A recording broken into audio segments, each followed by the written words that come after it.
Hello everyone, myself Nisha Goyal. Welcome to my YouTube channel zoology by निशा।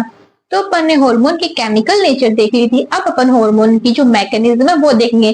देखेंगे कि जो first और सेकंड जो अपन ने हार्मोन की नेचर के अंदर सीरीज देखी थी उसकी मैकेनिज्म सेम होती है, और जो थर्ड और फोर्थ जो थी सीरीज थी उनकी मैकेनिज्म क्या होती है, सेम होती है। तो सबसे पहले अपन देखें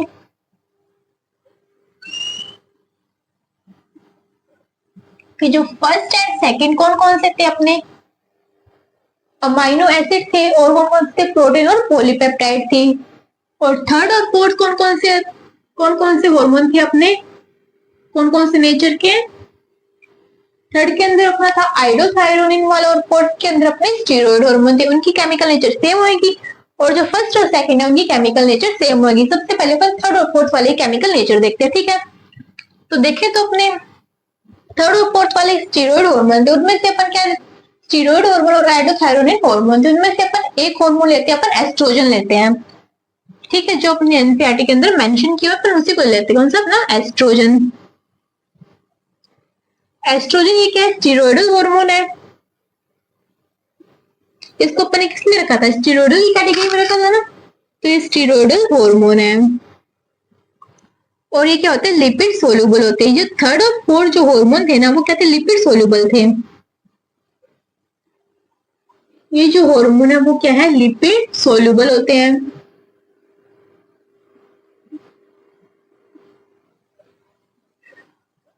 ये एस्ट्रोजन क्या करेगा, अपने जो यूटेराइन की जो वॉल है,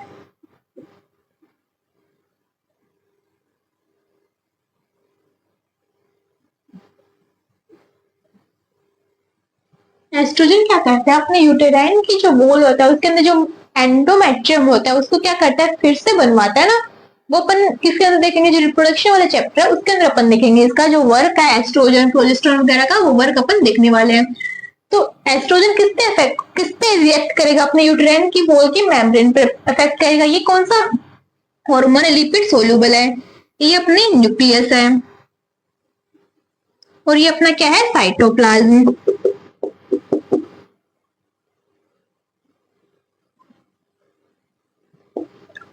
तो जो ये स्टेरॉइडल और लिपिड सोल्यूबल होने के कारण ये जो वॉल, ये यूटेराइन वॉल को न्यूक्लियस की जो वॉल है उसको आसानी से क्या करता है, क्रॉस कर सकता है। तो ये हार्मोन, मान लो ये जो अपना हार्मोन है, कौन सा हार्मोन, एस्ट्रोजन हार्मोन, ये किसको क्रॉस कर सकता है, इसको भी क्रॉस कर सकता है। और इसके जो एस्ट्रोजन के जो रिसेप्टर है वो हो सकता है कि साइटोप्लाज्म में हो सकता है यहाँ पे न्यूक्लियस के अंदर हो। मानो कि अपन ने देखा कि इसके जो रिसेप्टर है वो कहाँ पे, न्यूक्लियस के अंदर है। तो रिसेप्टर जो हार्मोन है वो किससे जुड़ा, इसके जो रिसेप्टर है उससे जुड़ के इसने क्या बनाया, hormone receptor complex.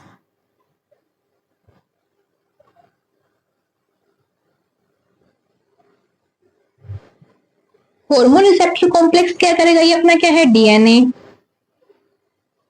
Hormone receptor complex ये क्या करता है, ये जो डीएनए है, ये अपना क्या था, डीएनए, उसको क्या करता है, चेंज करता है। डीएनए को चेंज करेगा, फिर उससे क्या बनाएगा, डीएनए से एमआरएनए बनाएगा, एमआरएनए से क्या बनेगा, अपना प्रोटीन बनेगा। फिर ये प्रोटीन क्या करेगा, जो प्रोटीन है ये जो यूटेराइन की जो वॉल है उस पर क्या करेगा, फिजियोलॉजिकल जो इफेक्ट है वो शो करेगा। फिर ये प्रोटीन क्या करता है, यूटेराइन की वॉल पे फिजियोलॉजिकल जो भी इसका वर्क है, इस एस्ट्रोजन हार्मोन का यूटेराइन की वॉल पे वो शो करता है, फिजियोलॉजिकल इफेक्ट डालेगा, ठीक है। तो सबसे पहले क्या था, लिपिड सोल्यूबल था। ये क्या कर सकता है, cross the plasma membrane and nuclear membrane. ये न्यूक्लियर मेम्ब्रेन और प्लाज्मा मेम्ब्रेन को क्रॉस कर सकता है।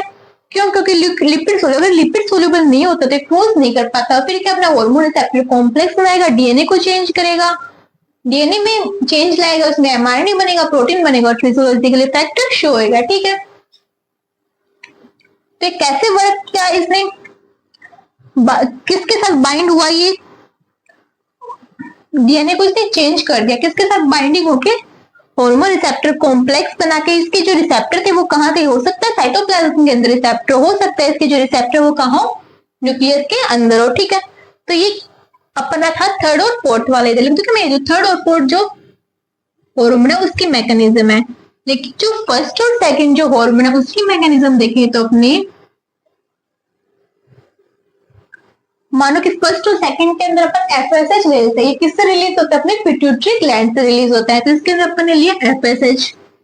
एफएसएच किस पे इफेक्ट करता है? अपने ओवेरियन की जो वॉल है उस पे इफेक्ट करके अपने जो फॉलिकल्स होता है उसको क्या करता है? डेवलप करता है। तो एफएसएच फॉलिकल स्टिमुलेटिंग हार्मोन क्या करेगा अपने? ये अपने मानो की ओवेरी की वॉल है, ओवेरियन सेल मेम्ब्रेन, ये अपना फर्स्ट एंड सेकंड वाला है। ये क्या था? लिपिड इनसोल्यूबल होता है। ये लिपिड सोल्यूबल था, ये क्या है? Lipid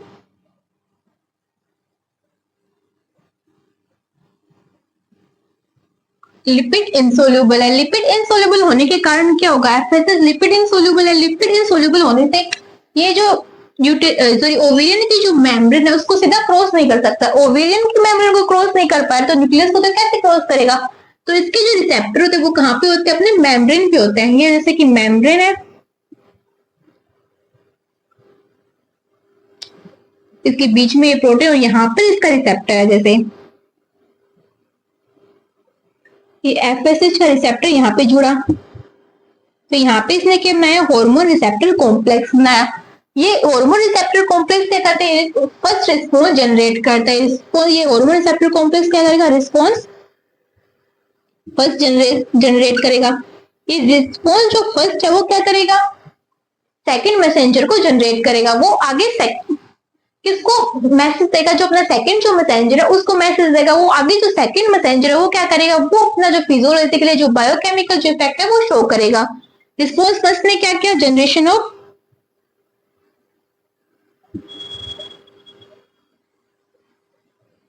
second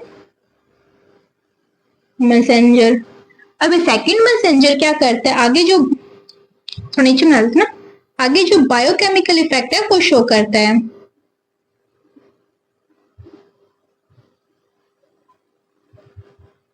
show biochemical effect. ये अपना क्या है? न्यूक्लियस। इसके अंदर भी न्यूक्लियस होता है, मतलब न्यूक्लियस तो होएगा, ये अपना डीएनए हो गया,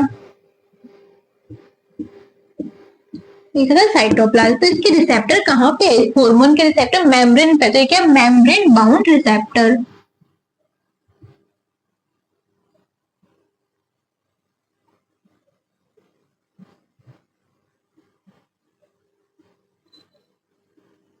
ये कैसे वर्क करता है? ये कैसे वर्क करेगा? थ्रू द सेकंड मैसेंजर, क्योंकि इसमें जो सेकंड मैसेंजर जनरेट होगा वो आगे बायोकेमिकल जो इफेक्ट है वो शो करेगा थ्रू सेकंड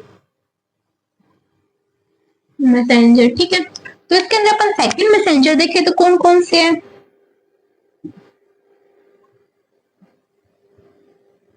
सेकंड मैसेंजर में आता है CAMP, CGMP, कैल्शियम +2, IP3 से होता है आइनोसिटोल ट्राइफॉस्फेट। ठीक है, तो इसके अंदर सेकंड मैसेंजर क्या? ये सेकंड मैसेंजर आगे क्या करता है? बायोकेमिकल इफेक्ट शो करते हैं। तो जो थर्ड और फोर्थ जो थिरोइडल हार्मोन और जो आइडोथायरोनिन वो लिपिड में सोल्यूबल थे, उन्होंने क्या क्या मेम्ब्रेन, मतलब ये जो यूटेराइन की वॉल की जो मेम्ब्रेन थी या फिर जो न्यूक्लियस की मेम्ब्रेन थी उसको क्रॉस कर लिया और अपना बायोकेमिकल जो फिजियोलॉजिकल जो इफेक्ट है उसको शो कर दिया। लेकिन जो फर्स्ट और सेकंड थे, जो अमीनो एसिड के डेरिवेटिव और जो प्रोटीन और पॉलीपेप्टाइड के जो डेरिवेटिव थे वो क्या थे? लिपिड में सोल्यूबल नहीं है। लिपिड में सोल्यूबल नहीं है तो ये जो मेम्ब्रेन है उसको क्रॉस नहीं कर सकते। मेम्ब्रेन को क्रॉस नहीं कर सकते तो ये क्या करेंगे? जो इसके जो रिसेप्टर वो कहाँ होंगे? सेल की मेम्ब्रेन पे होंगे। सेल की मेम्ब्रेन पे होने पर क्या करेंगे? हार्मोन रिसेप्टर कॉम्प्लेक्स बनाएंगे। ये हार्मोन रिसेप्टर कॉम्प्लेक्स वो क्या करेगा? फर्स्ट रिस्पॉन्स देगा। जो रिस्पॉन्स फर्स्ट है वो क्या करेगा? सेकंड मैसेंजर को जनरेट करेगा। फिर जो सेकंड मैसेंजर है वो क्या करता है? बायोकेमिकल इफेक्ट शो करता है। तो इसके अंदर सेकंड मैसेंजर कौन कौन से थे? CAMP, CGMP, calcium +2, IP3। इसके जो मैकेनिज्म है वो सेम रहेगी, बट इस पे जो टारगेट ऑर्गन है वो अलग अलग होते हैं। एस्ट्रोजन किस पे इफेक्ट करता है? यूटेराइन की वॉल की मेम्ब्रेन पे। जो थायरोक्सिन अपन लेंगे जो किस पे इफेक्ट करेगा? थायराइड ग्लैंड पे इफेक्ट करेगा। ऐसे इसमें एफएस जो किस पे इफेक्ट करता है? ओवियन वॉल मेम्ब्रेन पे। अपन यहाँ पे और कोई हार्मोन लेते हैं तो इसका जो टारगेट ऑर्गन है वो अलग हो सकता है, लेकिन इसकी जो मैकेनिज्म है वो सारी करेगी सेम रहेगी। ऐसे ही वो second messenger effect response first होगा, सेकंड मैसेंजर बनेगा और आगे बायोकेमिकल इफेक्ट शो होगा। इसके अंदर भी ऐसे क्या करेगा? हार्मोन रिसेप्टर कॉम्प्लेक्स बनेगा, डीएनए में चेंज आएगा, एमआरएनए बनेगा, प्रोटीन बनेगा और फिजियोलॉजिकल जो इफेक्ट है वो शो होगा। तो अपन ने फर्स्ट सेकंड यहाँ पे और थर्ड और फोर्थ जो हार्मोन की जो मैकेनिज्म थी वो देख ली। अब अपन आगे क्या करने वाले, अब अपन आगे अपने जो एक एक जो ग्लैंड है उनकी पूरी डिटेल से स्टडी करेंगे कि हाँ भाई इसके अंदर कौन सा हार्मोन रिलीज करता है, इसका क्या वर्क है, इस हार्मोन की डेफिशिएंसी से कौन सी डिजीज होती है, इस हार्मोन की एक्सेस से कौन सी डिजीज होती है, वो अपन सबसे पहले सभी देखने वाले। सबसे पहले अपन हाइपोथैलेमस के बारे में देखेंगे, ठीक है। तो वीडियो अच्छी लगी तो उसको लाइक करें, शेयर करें, सब्सक्राइब करें।